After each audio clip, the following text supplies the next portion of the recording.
Selected. Photo. Microphone. Off. But stop recording button. Selected. Screen recording button. Podcasts. Dismiss now playing album. 5. Blind. Rewind. Play button. Welcome Pause. to Blind Abilities. I'm Jeff Thompson.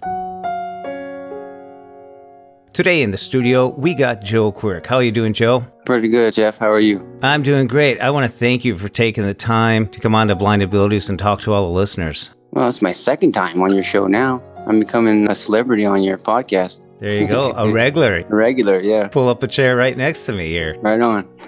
Probably will. Hey, I want to thank you for serving the country in the armed forces. Yeah, it was my pleasure, my honor. Yeah. Afghanistan, Iraq, and you came back and enlisted in the National Guard. Yeah, Air National Guard. Awesome. Well, thank you very much. Quite an honor. Mm-hmm. You are visually impaired right now. Yes, sir. Completely blind. Completely blind. Mm-hmm. That happened later in life. You were an electrician from the service? Yeah, I was a flight deck electrician in the Navy. And then when I got out of the Navy, enlisted in the Air National Guard, I was telecommunications. And yeah, I started my electronics background and got into electronics, and I loved it. And that field all came to a sudden end one day when you were talking with a friend having a beer. Yeah, it kind of worked out that way. Yeah, some person I never met before walked in and just started shooting.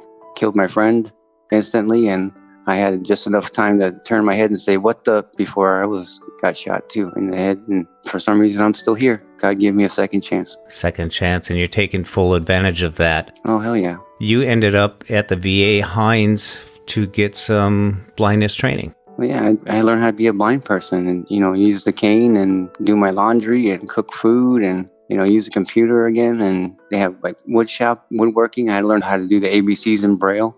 I learned how to do everything all over again. And I was only supposed to be there for 6 weeks, and I ended up staying there for 5 months before I graduated. You graduated in 5 months. Yeah, well, you can't ask a newly blind person in a class area, what do you want to learn while you're here? Everything you got. Give it to me.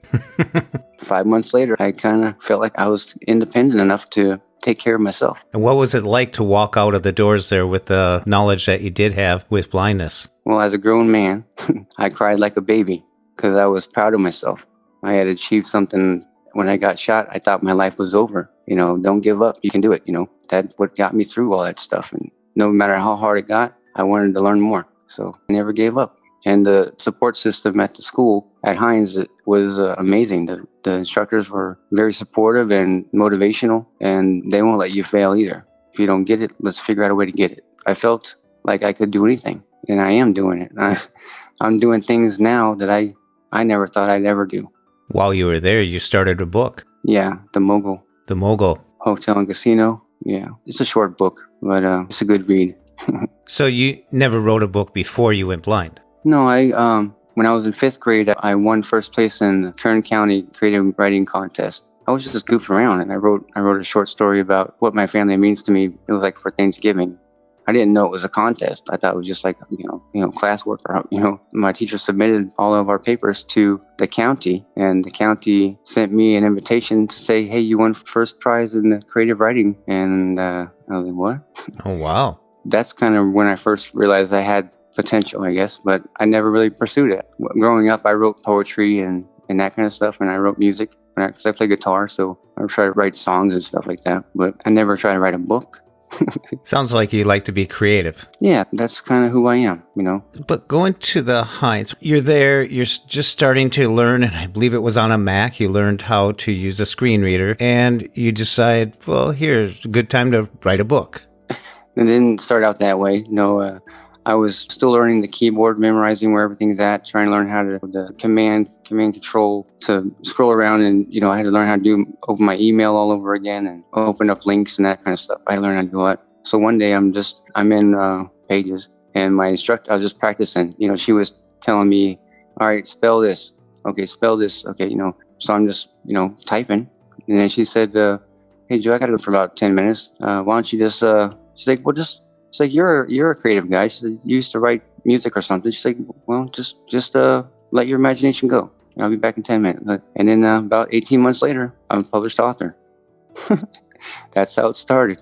And that's The Mogul. Yeah, The Mogul Hotel and Casino. Yeah. And where can people find that book? It's everywhere. It's on. I try to get people to get if you have audio books or if you have iTunes, because I got to hire the voice actor. He did a really good job. He's not a monotone, boring kind of guy. He kind of acted it out even in some parts, and he kind of made it his own. Amazon, if you want a hard copy, you can go to Barnes & Noble. It's everywhere. Anywhere you can get a book. And if they don't have it, they'll order it for you. Audio, that goes a long ways. Yeah. You've also started doing gaming for the blind. Well, I figured if I could write a book, maybe because I started playing games about a year after I became blind. I didn't think I'd ever play video games again, And after I finished my book, I said, well, I know our community is hungry for a good quality game. I said, well, if I could write a book, maybe I could write a game. And we just did the last podcast where you did Circus Master Revenge. Yeah, it's taken off, Jeff. Bigger than I ever thought it would be. I knew our community was big, the blind gaming community. I knew it was big, but I didn't know it was this big. And right now we've been downloaded in 79 different countries in the world. Oh, wow. That's ridiculous. I didn't know. I didn't know. Wow. That's nearly half the countries. I thought maybe after a year or something, we'd have 10 countries at the most, but not 79 in just a month. That's amazing. That's amazing. Yes. I love that. And your company is called Mental Vision Games. Yes, sir. Mental Vision. So this was your first audio game that you put out? My first game ever put out, yeah. Wow. I got lucky. There's a digital software company. They're named IndusNet, like Industry Network, IndusNet Technologies. And their gaming side, they've never done an accessible game before. And I've never created a game before. But they did one hell of a job. And it's our first time doing this. So there's some things that need to be tweaked out and worked out and fixed. But they're not really big issues. There's small things that can be fixed. But so far, the feedback from gamers are pretty positive. I figured, well, if people are hungry, they're going to eat if you make dinner. So I brought the dinner and they're eating, and I'm happy that I could do that for my community. Yeah, that's Circus Master's Revenge. Check it out. It's available on iOS. And someday it'll be on Google Play, but Google Play has different standards. For some reason, let us submit the game on the Google Play until it's finished. Because Apple lets us add on as we go. For some reason, Google doesn't like that. They said, no, we want a finished product. And then you can make changes to it after it's finished. But they don't want us to build and add on stuff. You got a great voice actor on Circus Masters. Yeah, Josh Alexander. Yeah. Josh Alexander, yeah. Everybody loves him. Oh yeah, it just gets you right in there right away. You hear that voice and you just honker down. Yeah. I guess it's not your lucky day, blind puppy. I am the circus master, and this is our home. I got lucky. I hunted for a good circus master voice. I sampled I think 7 or 8 different voice actors, and I finally found Josh, and I was like, this is the guy. Everybody loves him. So he's great. He's great. I'm happy. I got lucky with him. So what inspired you to do audio games? Well, my very first game I ever played as a blind person was Audio Defense by Something Else Games. That game was amazing. I didn't know there was games for blind people on even iOS or anywhere else. I didn't know, because you don't hear that kind of stuff, in the markets. You don't hear about, hey, there's this new game out for blind people. You don't hear that advertised. So one day I was just curious, and I went on to Safari or whatever and typed in blind video games, and then here it is. Audio Defense popped up, and I went to the App Store and checked it out, and I was like, what? Killing zombies? I said, well, I haven't killed zombies in a while. So I bought it and downloaded it and put headphones on, and I had to have somebody help me figure out how to get past the main menu because I didn't know how to play. So, and then it just blew my mind. I'm like, holy crap. This is it's like virtual reality. It was like, wow. After they got pulled off the App Store, it was about right when I started writing my book. And then once my book was done, I said, well, I miss a game like Audio Defense. Maybe I should try to make something similar to it, at least the gameplay aspect of it. And Circus Master's Revenge was born. So you start by doing the story in your head and putting it on the paper. I figured everybody's tired of killing zombies. I said, I got to do something different. Oh, so you got to go after the clowns. Well, yeah. And I'm glad I did, because look at all the free marketing I'm getting from the movie It and Joker, so it's clown year, man. Yeah, you started a trend. Yeah, good time to be a clown. So explain to the listeners how they play the game. Well, it's a 3D audio immersive sound. You hold your phone flat, horizontally, like you're checking your email or something. You listen, aim, and shoot. So enemies are going to be coming at you from behind you or to the side of you or in front of you. And you have to turn your device towards the enemy. And there is a beacon that tells you that where the enemy's at. But I turn that off because I feel like I'm more accurate without it. But it's good. It's good for like having training wheels to kind of understand where everything's at, to get more spatial awareness of what's going on. Once you get good at figuring out where everything's at, then I have to turn it off because I'm more accurate without it. Not everybody can do that, but you touch the screen to shoot and you swipe left or right to melee weapon. So a swivel chair would be a benefit. Yeah, you can sit down in a swivel chair and use your legs to kind of rotate around so you don't if you get dizzy, you don't fall down. But or if you get attacked, you don't fall down some stairs. It's a pretty fun game, and it's free to download. I gave it away for free, and there is some in-app purchases, but they're not necessary unless you get stuck. It's not pay to play. You don't have to go buy stuff. I beat Chapter 1 and Chapter 2 with just a pistol and a baseball bat, the weapons they give you in the very beginning. So you don't have to, but if you get stuck, it's an easy way to kind of give you some help. And this isn't butterflies and unicorns, though, either. No, this is real stuff. The circus master's not going to give you lollipops to kill his circus performers, even though it is a circus. I'd like to say it's not all fun and games, but you've been having some fun. I just saw an article about you playing golf. Yeah. Early September, they had a 5 days event, and I'd never been before. It's a Disabled Veterans Golf Tee Tournament in Iowa City. And I'd never been before, and it was an amazing experience. There was a lot of people there with different disabilities. I mean, there was people there in wheelchairs, and like people in wheelchairs playing golf. I was just shocked. There was people there who had missing limbs, prosthetics, playing golf. There was people there who were, visually impaired, of course, because I was there. There was also people there that had PTSD, even vets that had PTSD. So the Wounded Warrior Project Association or something, but the DAV's big supporter of it, and also the VA, the Veterans Administration, they're the ones that construct everything, to put everything together. The Blind Vets Association is also part of that. And it's just amazing that all these different organizations come together to put on an event once a year for disabled vets to go have fun and hang out with their comrades and people that share the same struggles and experiences. We just have a blast. It was the most fun I've had in a long time. Now, it started out with almost you not being able to go. Yeah. My ride kind of fell through at the last minute, and I called the VA, the coordinator for the event, and I told I'm not going to be able to go. He said, well, if I can get you up here, would you still want to come? I said, sure.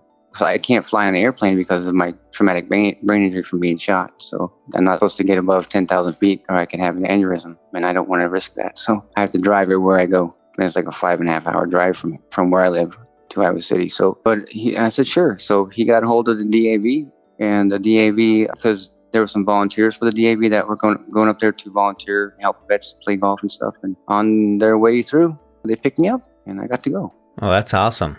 And they became like friends forever, like lifetime friends, It was fun. So explain the process of you golfing. Well, I played golf when I was in high school. I was on the golf team. And so I knew how to play golf, and I was okay. I wasn't that great at it. Probably couldn't make par to save my life half the time. But when I was at Hines, the BRC at Chicago, they take us out golfing once a week. Take us out golfing, go hit some balls, and get to play like 3 or 4 holes, and then we go eat lunch, and then we go back on the bus and go back to the VA. So, but yeah, they kind of taught me how to play golf as a blind person. So what you do is, first of all, you have to have somebody who knows what the heck a golf ball and a tee is, and how to drive a golf cart, and what the difference is between an iron and a wood. To have somebody that knows how to play golf so they can line you up correctly so you're not hitting in the woods, kind of know what your swing looks like so they know how to line you up so you don't miss the ball. Mm-hmm. But what I like them to do is, if the golf ball's on the tee and I'm lined up and my club face is behind the tee, they take the ball and they tap like 3 or 4 times on the club face. That way I can kind of use a mental vision. And pinpoint where that's at. I can kind of focus on that one spot. They back off and say clear. And when I take that swing back, I focus right on that same point. And then I don't even, you don't pick your head up if you can't see the ball. You're not trying to see where it's going. But so I actually got to drive the ball on the last day on the tournament. I got to drive the ball, and I didn't believe the guy who was with us. He's like, Joe, I think you drove the ball like 180 yards. I was like, nuh-uh. Right on the fairway. I was like, nuh-uh. When we got to my ball, it was about 193 yards. He walked it out. Like, yeah, you're about 193 or so. I'm like, no, I couldn't hit the ball that far when I could see. I just killed it, So you'll do it again. I even made an 8-foot putt. Wow. Now, how does a blind person make an 8-foot putt? And I'm like, I don't know. It just went in. First of all, you show up, right? Yeah, if you're going to win, you got to play. Play to win until you make it. So what advice would you give to someone who's newly blind, wants to achieve some goals? Well, my only advice to anyone, not just to a disabled person, but anyone, if you have a passion, then you have a purpose. And as long as you have a purpose and the passion to back it up, nothing and nobody can tell you you're doing something wrong. As long as what you're doing is productive and not destructive, then you're on the right track. And it took me a long time to figure out what my purpose was or is. And I'm proud of my community, and I'm proud to stand with them and not in front of them or behind them. And if I have to use my gift to make a point to other game developers that there is a market here and we do deserve to be entertained, I'll do it. And if I become successful, well, I won't say that. I am successful because I've had more than 5 people download my video game.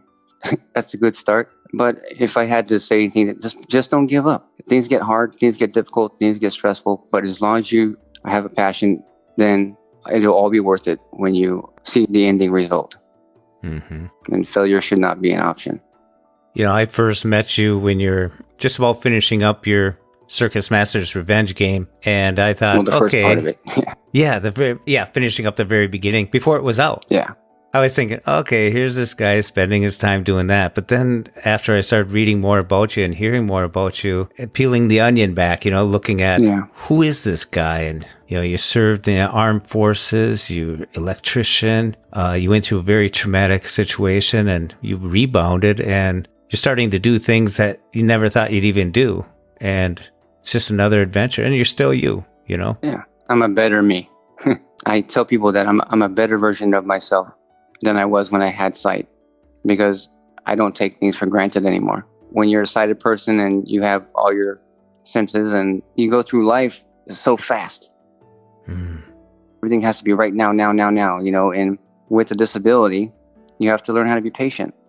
And being patient also allows you to enjoy the moments you have. And I didn't have that before.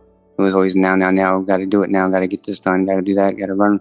It's like you're a chicken with your head cut off. But now that I'm blind, I feel like I got my head back. I'm a chicken with a head now.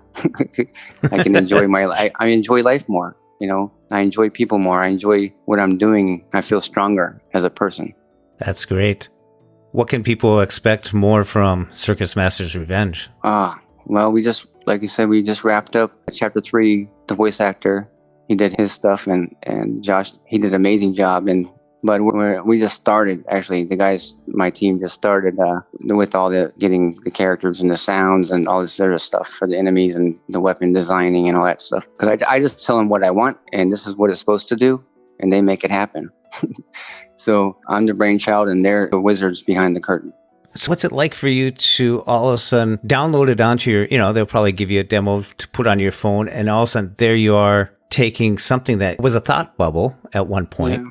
And now it's reality. What was that like when you first sent it to the App Store? Well, I got to play it quite a bit because I was there from the very first playable portion, the one I shared with Jesse, and he did a little sneak peek video on his YouTube channel, but every step of the way. So when I finally played it, once it was on the App Store, the finished product, I was like, wow, I did it.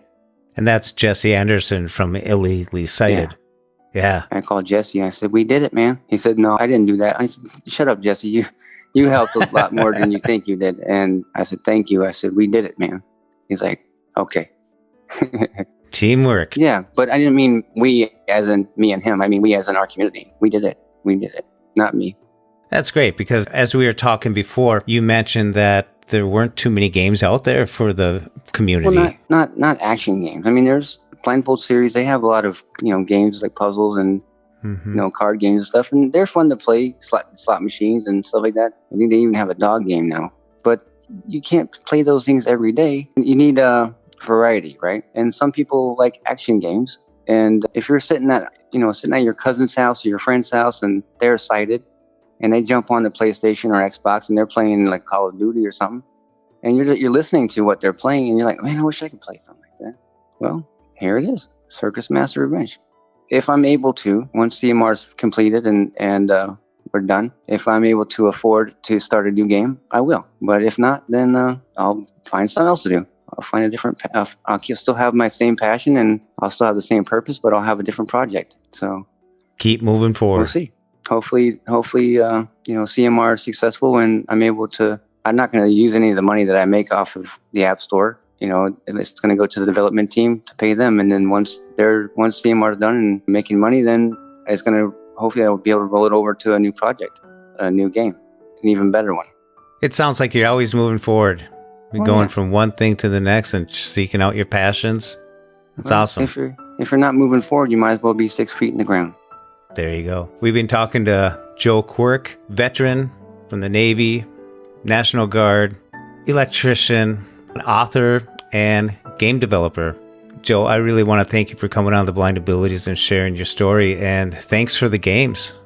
Yeah. Well, thanks, Jeff, for what you do for our community. You introduce these amazing and wonderful people to our community that ordinarily we wouldn't know these people, for one thing, but we wouldn't know their accomplishments are inspirational to everyone else. So they're like, well, if that person can do that, maybe I can. So that's the message I want to share here. If I can do it, some newly blind guy who doesn't have a lot of money can make a game and get it on the App Store. So can anyone else.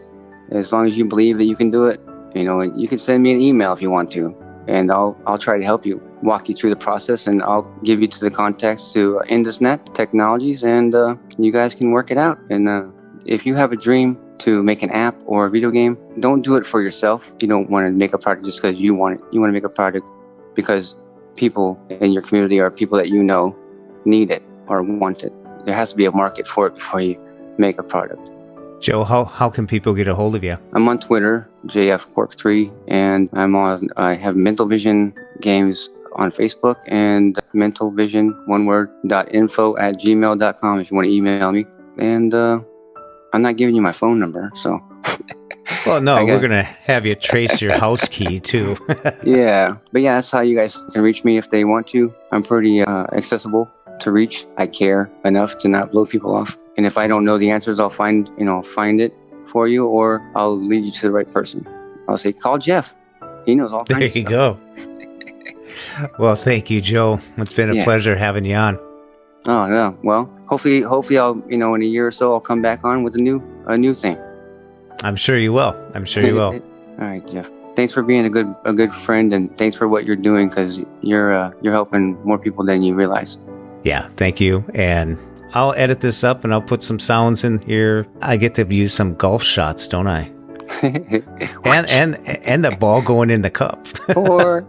Yeah, I didn't want to say this on the air because I didn't want to make it too funny. But my first time going to the golf course, I said, how many blind people are going to be golfing with us? This, because there's I think 3 different golf courses in Iowa City that they use because there's so many of us, and I think there's 35 or 40 people on each golf course.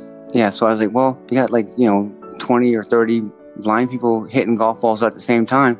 I said, what happens if somebody says 4? It's time. It's duck and cover, man. Duck and cover. Duck and cover. Golf Masters Revenge. I can see it coming. There you go. Golf Masters Revenge. That's funny. I guess it's not your lucky day, blind puppy. I am the circus master, and this is our home. Mental Vision. It's always great to have Joe Quirk on the show from Mental Vision Games. Be sure to go to the App Store and download Circus Master Revenge. You won't regret it. And remember, enable the blind abilities skill on your Amazon device just by saying enable blind abilities. A big shout out to Chi Chow for his beautiful music. You can follow Chi Chow on Twitter at El Chi Chow. Chi Chow, Chi Chow. And most of all, I want to thank you, the listener. Thanks for listening. Hope you enjoyed. And until next time, bye-bye.